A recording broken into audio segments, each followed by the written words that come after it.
트록슬러 효과.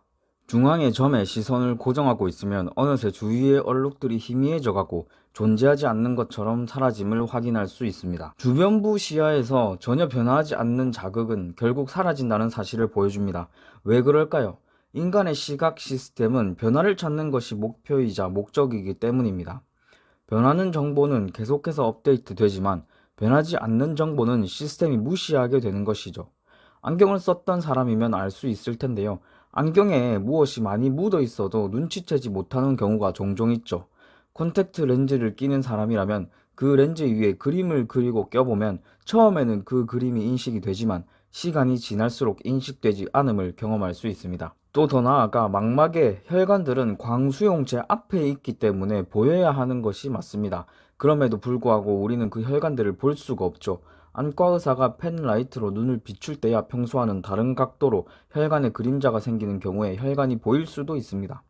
그러니까 특별한 변화를 인식할 수 있지 변하지 않는 것은 인식할 수 없게 되는 것이죠.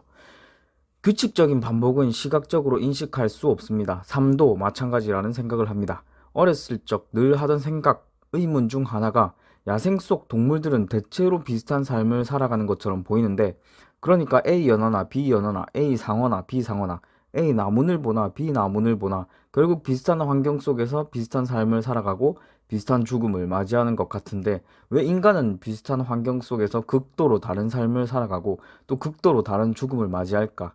였습니다.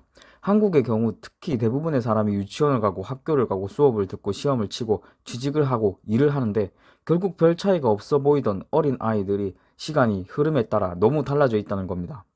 이에 대한 해답이 바로 규칙적인 반복을 인식할 수 없는 우리의 시각에 있을 수 있습니다.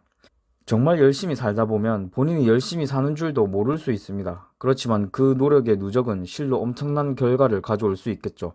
반대로 대충 살다 보면 본인이 대충 사는 줄도 모를 수 있습니다.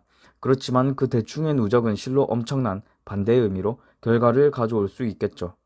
당장 노력하기는 힘들 수 있습니다. 그러나 이 노력이 익숙해지고 나면 노력으로 여겨지지도 않을 때가 올 것입니다. 노력이 딱히 힘들지 않을 때까지는 노력을 해야 우리는 좀 더 성공에 가까워질 수 있습니다.